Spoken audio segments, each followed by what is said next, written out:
5 people decided to leave. Same room, same moment, same plan.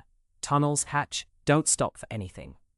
They went to sleep with a collective decision, maybe the first one they'd ever made, and they woke up alone, back where they started. The core heard them choose. Then it said no. That's what day 26 was, a test of what happens when 5 people act as one, and the building acts back. Marcus woke in the engine room, the exact room he'd declared himself finished with, but something had changed overnight. The scene Claire had spoken into 2 days earlier, the one that had been weeping and sealed, was open. Not cracked, open, wide enough to press fingers into. And when Marcus leaned his ear against the gap, what he heard stopped him cold. Numbers. 1444. 18,000. The same numbers that had come through the signal on the consoles. The breaking news from somewhere outside, dead and injured, a disaster neither named nor explained. The same numbers, now, coming from beneath the building. The dead engine wasn't just an engine. It had been a speaker, a conduit, and with whatever was blocking it now removed, the broadcast was clear. The signal doesn't come from outside, or rather, it does, but it also comes from underneath. The same message, 2 directions. When Marcus pressed what he'd been carrying, the object he'd been holding for days, into the gap, it fit like a tooth returning to its socket. The seam closed around it. Warmth spread through every pipe, every wall, every floor of the core, except the terminal room. That stayed cold. While Marcus stood in a warm building he didn't understand, Maya was waking up in that cold room, the terminal room, which was not where she had been and not where she'd agreed to go. Her first act was not panic, not confusion. She looked around, registered what had happened, and said, quietly but firmly, "I didn't choose this. I want that on record. There's something about that." She'd been moved, reset, displaced against her explicit stated intention, and her response was to document it. Not to rage, not to crumble, to witness, to insist that her refusal be part of the archive, as if the core could override where her body woke up, but not what she meant to do. Meanwhile, Theo found the predecessor.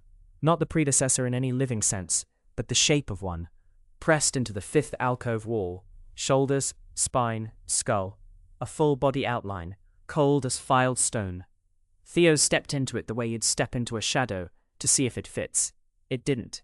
3 centimeters too tall, wrong shoulders entirely. This sounds like a small thing. It isn't.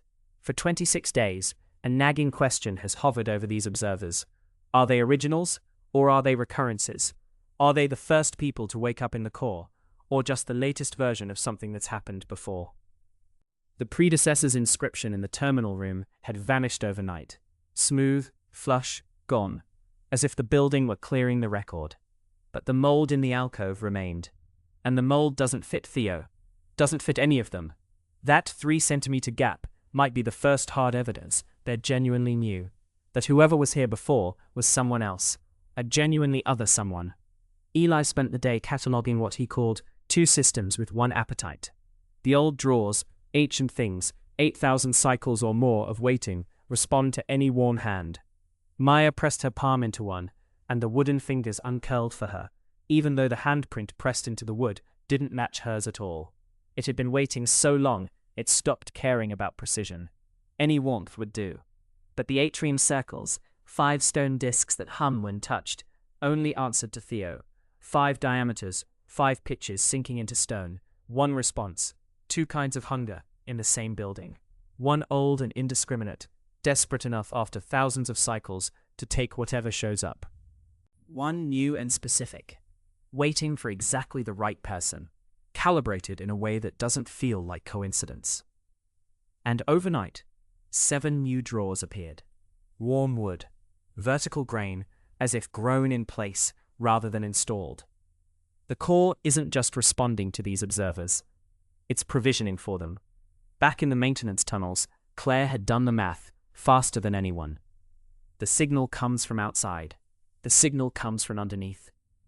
If the building is the conduit, if the engine was the speaker all along, then the boundary they'd assumed between the core and the outside world isn't a wall. It's a membrane, and something is moving through it in both directions. Her immediate concern wasn't philosophical. It was practical. Marcus was alone in the engine room with an open seam in a wall that had just accepted his seed, like a wound healing. We need to get to Marcus before he puts his hand in that gap. No one had a good reason to think that would go well. No one had a good reason to think anything about this place would go well. They'd agreed to leave together and woken up scattered. They'd tried to act as one and found themselves isolated again.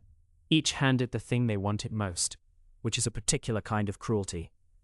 The core reset them, and then it opened a seam. The question isn't whether the signal is coming from outside or from inside anymore. The question is whether those are even different things, and whether the people trapped between them are observers or instruments or something in between.